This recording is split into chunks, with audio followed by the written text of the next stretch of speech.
Pemirsa dulu sekarang, apa yang terlintas dalam pikiran Anda jika melihat barisan lampion?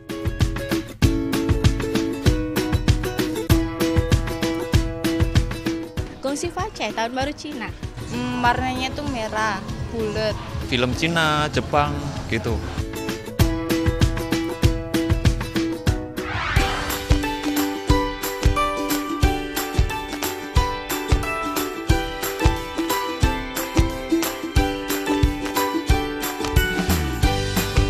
Budaya Cina yang tersebar membuat kita nggak perlu jauh-jauh terbang ke Jepang atau Tiongkok ya.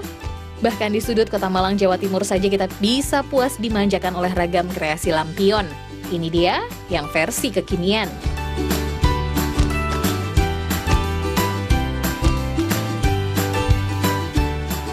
Jika dulu lampion yang biasa ditemui hanya identik berbentuk bulat ataupun persegi panjang, tapi sekarang lihat dong pemirsa. Saya dikelilingi oleh ratusan lampion dengan beragam bentuk dan warna yang menarik. Gimana? Cantik kan?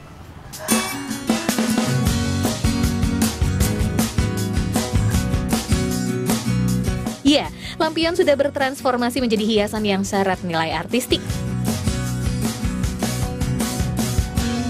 Tapi kalau diperhatikan, tak ada kertas maupun lilin yang dimanfaatkan lagi.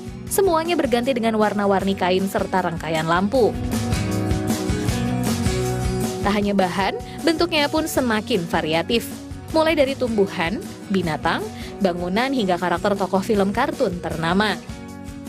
Wajar saja jika areal Taman Lampion tak pernah sepi dari pengunjung. Mulai dari anak-anak hingga dewasa tak rela melewatkan momen untuk mengabadikan gambar. Keberadaan kreasi lampion yang memanjakan mata ini tak lepas dari tangan-tangan kreatif para pengrajin lampion asal Malang.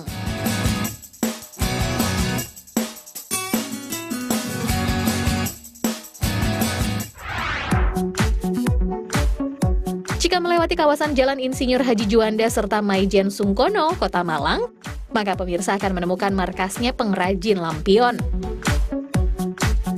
Sejak tahun 2004, dua wilayah ini populer dijuluki sebagai Kampung Lampion karena disinilah beragam kreasi lampion lahir, mulai dari lampion rotan hingga rangka besi.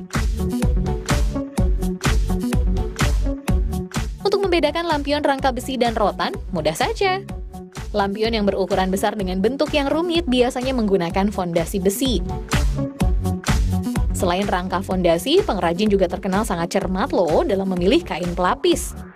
Apalagi lampion sangat identik ditempatkan di ruang terbuka. Jadi tak salah jika kain jenis parasut yang bersifat kedap air dan tahan terhadap angin selalu menjadi andalan. Lampion dengan rangka besi jarang sekali yang digantung. Maklum, selain bentuknya yang rumit, lampion karakter ini juga terlampau berat.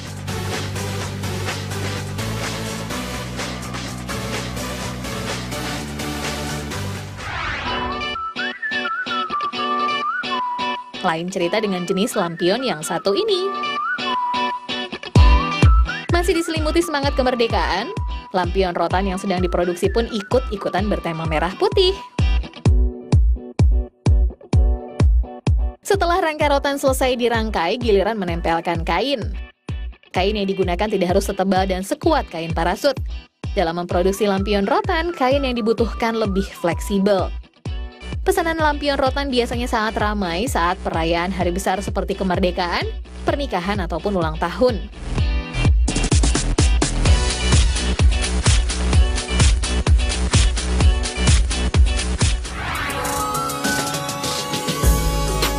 Tapi tidak ada pesanan yang lebih banjir dibandingkan saat momen tahunan yang satu ini tiba. Tak ada taburan lampion yang semeriah ini kecuali saat Imlek tiba. Ragam kreasi lampion yang didominasi warna merah dan emas seolah tumpah ruah menghiasi tiap sudut jalan dan bangunan. Tradisi ini rupanya sudah berlangsung sejak ribuan tahun lalu pada zaman dinasti Han. Warna merah sengaja dipilih karena menurut keyakinan leluhur Tiongkok, merah melambangkan perasaan sukacita. Selaras dengan perasaan setiap insan yang menyambut datangnya tahun baru.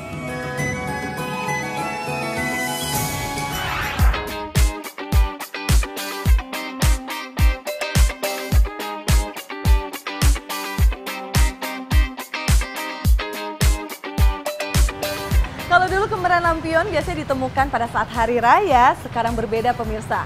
Lampion justru dimanfaatkan sebagai aksesoris untuk mempercantik ruangan atau bangunan. Seperti salah satunya bisa kita temukan di rumah makan. Seperti ini, cantik ya? Tak hanya berfungsi sebagai penerang, lampion kini juga sudah menjadi tren hiasan ruangan. Bahkan tak sedikit yang menjadi daya tarik bagi para pengunjung rumah makan.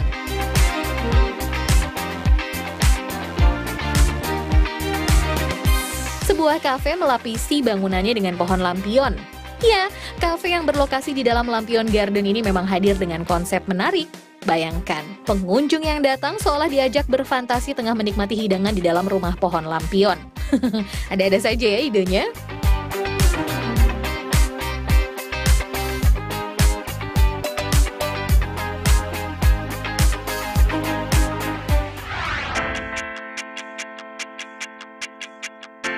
Pemirsa, meskipun para pengrajin lampion sudah beralih ke besi, rotan, serta kain, bukan berarti bahan baku kertas tidak dilirik lagi ya.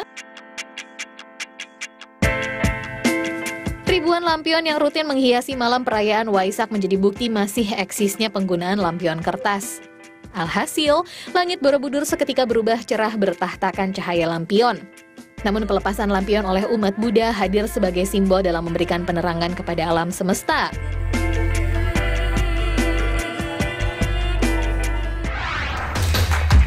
The kingdom. It is beautiful.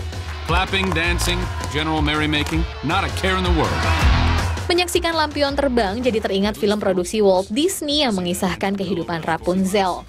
Di dalam film berjudul Tangled yang dirilis November 2010 ini digambarkan seorang gadis dengan rambut panjang ajaib yang terpisah dari kedua orang tuanya. All those days chasing down a daydream. All those years living in a blur. Semakin mengharukan karena setiap ulang tahun Rapunzel, Raja dan Ratu selalu mengadakan festival lampion untuk mengenang putri mereka yang hilang. Rupanya gemerlap festival lampion ini menarik perhatian Rapunzel yang akhirnya membawanya kembali menemukan cinta sejati dan bertemu kembali dengan kedua orang tuanya.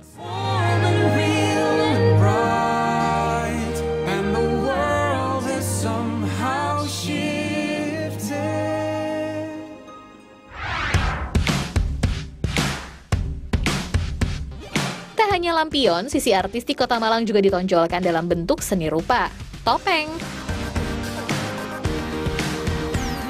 Masih di kawasan Batu Malang, bagi penyuka seni sekaligus sejarah, cocok untuk berkunjung ke tempat yang menyimpan ribuan koleksi topeng dari seluruh penjuru Nusantara. Berbagai benda seni berusia ribuan tahun dapat dinikmati di museum yang resmi dibuka pada 23 Mei 2014 ini. Untuk topeng, kita bisa menjumpai koleksi dari abad 16 hingga yang baru berumur puluhan tahun, lengkap dengan informasi sejarah dan fungsinya.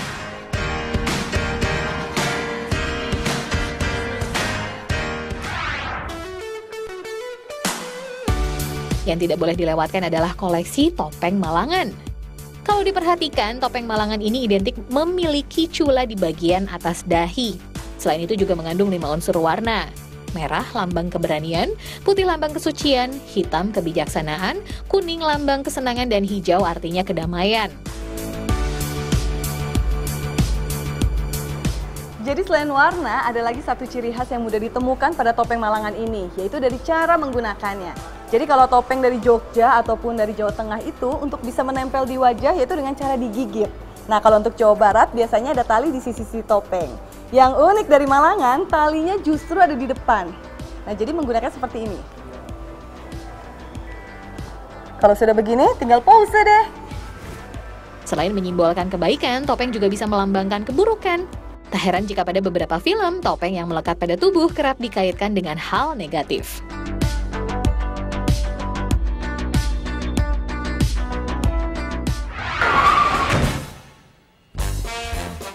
Buat penggemar pelawak asal Kanada Jim Carrey, tentu tak akan pernah lupa dengan aktingnya di film yang laris di pertengahan tahun 94, The Mask.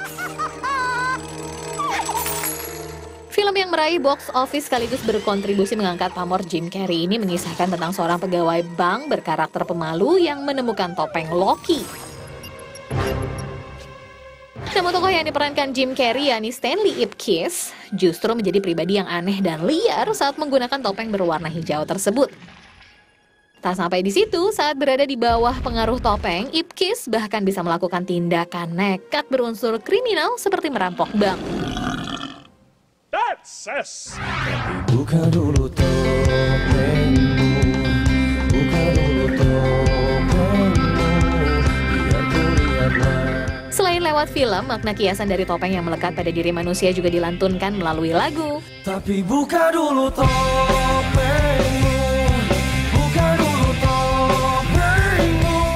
Lagu ciptaan Nazril Irham alias Ariel Noah saat masih bergabung dengan band Peter Pan ini syarat dengan sindiran terhadap sifat dan sikap kepura-puraan manusia.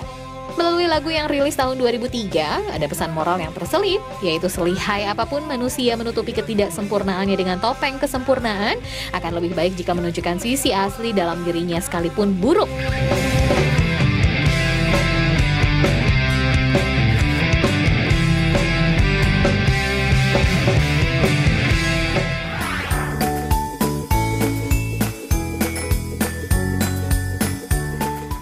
Kalau tadi sudah puas membahas topeng yang biasa dikenakan di wajah, sekarang masyarakat semakin kreatif loh. Terbukti topeng sudah bisa diubah menjadi pernak-pernik fashion. Nah, ini contohnya. Sandal topeng. Jangan ngaku penggemar fashion ads nih kalau belum memiliki sandal topeng ini. Sandal berhiaskan topeng mini ini lahir dari tangan kreatif Joko Pribadi. Tak disangka, setelah mengikutkan karya inovatifnya pada sebuah pameran tahun 2010, berubah menjadi manis. Kreasi sandal topeng malangannya rupanya ampuh memikat banyak mata. Berbekal keahliannya dalam mendesain sekaligus memproduksi sandal dan sepatu, karyanya kini sudah berhasil menembus hingga ke Amerika. Itu artinya seni dan budaya Indonesia dalam bentuk topeng sekarang sudah dilirik dunia.